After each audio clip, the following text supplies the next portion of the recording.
Mark எழுதிய நற்செய்தி அதிகாரம் 4 இறை வசனங்கள் 35 முதல் 41 முடிய. அன்றொரு நாள் மாலை நேரம்.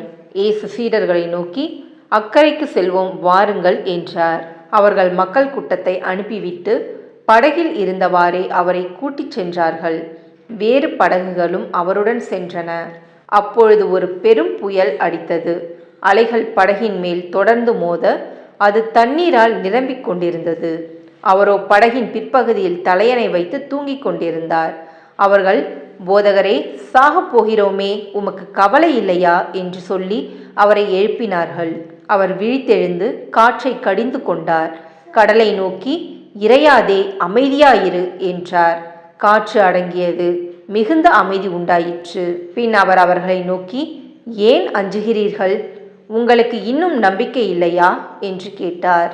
அவர்கள் பேரச்சம் கொண்டு, காற்றும் கடலும் இவருக்கு கீழ்ப்படுகின்றனவே, இவர் யாரோ என்று ஒருவரோடு ஒருவர் பேசிக்கொண்டார்கள். இது கிறிஸ்துவின் நற்செய்தி. கிறிஸ்துவே உமக்கு புகழ்.